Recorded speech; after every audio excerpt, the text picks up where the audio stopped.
Ibihe byiza ko rero dukurikiye muri iyi video tugiye kurebera hamwe akamaro ko kurya imyumbati n'ubugari bw'imyumbati, ariko nanone turakubwira ingaruka zishobora guterwa n'uko uba wabitetse nabi, kuko imyumbati nk'uko ugomba kubimenya zibamo uburozi bwitwa aminoglycoside cyangwa glycoside cyanogene.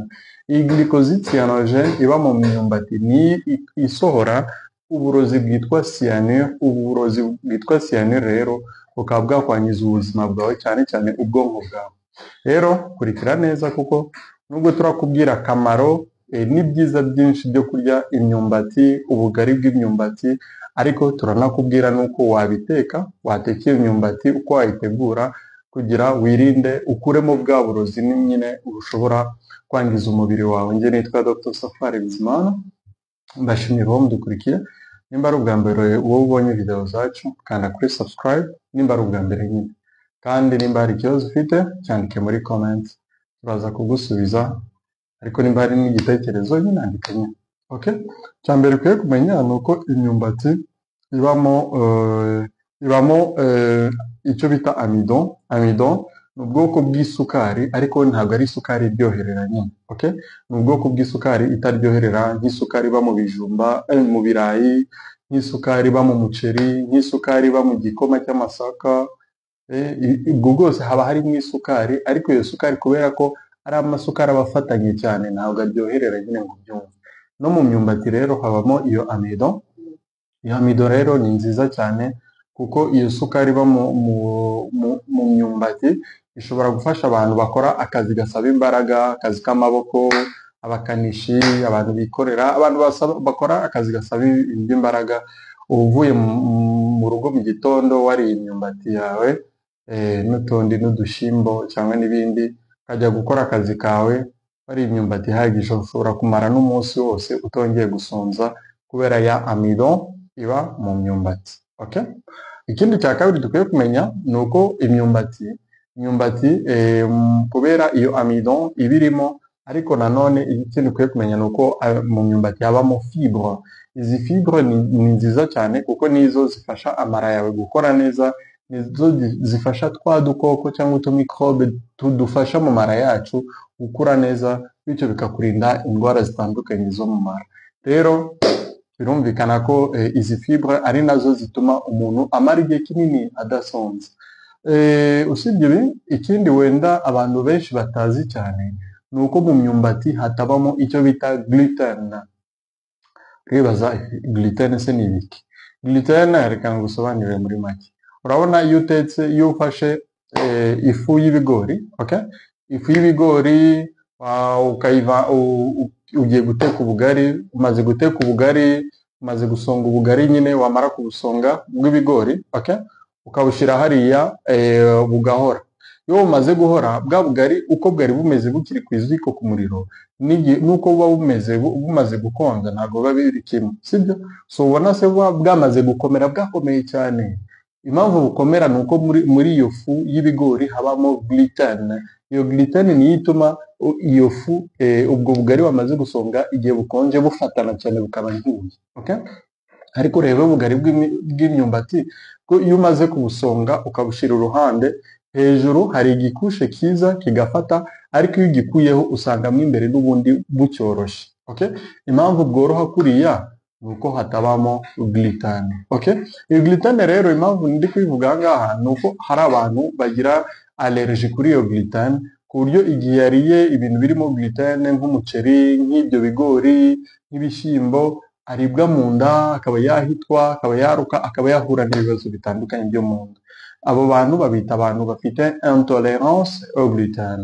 Rero mu myumbati, ku bantu bagira icyo kibazo, yariye umuceri, yariye ibishyimbo, yariye kawunga, akaribwa mu nda cyane, ashobora kureka ibyo byose agatangira kwirira ubugari bw'imyumbati, kuko bwo nta gluten ibamo. Ikindi dukwiye kumenya ni uko mu bugari bw'imyumbati habamo amavitamine, habamo vitamine C. Ikibazo ni uko iyo vitamine C akenshi iyo utetse iyo myumbati igatinda ku muriro, iyo vitamine C irapfa nyine. Ariko ikindi ni uko mu myumbati habamo folate, vitamine B9, habamo vitamine B12 na phytoestrogene. Ibingibi phytoestrogene vitamine n'ibiki mu by'ukuri impamvu mvuze biriya ni uko bifasha abagore kubona urubyaro. Bibafasha kubona urubyaro gute? Folate cyangwa acide folique ifasha imirerantanga y'umugore gukuza intanga neza. Phytoestrogene iba mu myumbati ifasha umugore kuringaniza imisemburo y'estrogene igihe waba utagira ubushake bwo gukora imibonano, ubura amavangingo, imihango yawe itazira ku gihe, ukarya imyumbati neza cyangwa ubugari bw'imyumbati neza, bishobora kugufasha imisemburo yawe igasubira ku murongo, ugatangira kubona imihango neza. Nimba utagira ubushake byaratewe n'imisemburo itari ku murongo, bigatangira kuza bigatungana kubera kurya ubugari bw'imyumbati gusa cyangwa kurya imyumbati gusa. Okay? Ibi ni bimwe ugomba kumenya, ariko ikindi uko twakubwiye imyumbati ibamo fibre nyinshi. Izi fibre nizo zishobora gutuma isukari itinjira mu maraso vuba, bityo bikaba byakurinda kuzarwara diabete, bikaba byakurinda kugira umubyibuho ukabije. Ibi byose mu buryo bworoshye cyane. Ariko se iyi myumbati ko navuze ko ibamo uburozi, ubu burozi ni gute wabukuramo? Ubundi uburozi bw'imyumbati buba muri cya gishishwa, ariko bukaba no muri wa muzi w'imbere w'umwumbati. Nimba hajya nawita umuzi, sinzi uko umwita, nimba ubizi ubwo nyine wabimbwira muri comments, ariko ngiye mbivuze kugira ubyumve. So rero ubigenza ute? Ufata imyumbati yawe, wamara kwifata ugakuraho cya gishishwa, wamara kugikuraho ugawusaturamo kabiri, wa muzi cya kindi ndi kuvuga ngo ni umuzi nawe ukawukuraho. Hanyuma iyo myumbati ukayishyira mu mazi hagati y'amasaha 12 n'amasaha 48, ni ukuvuga iminsi 2 iyo myumbati yawe iri mu mazi.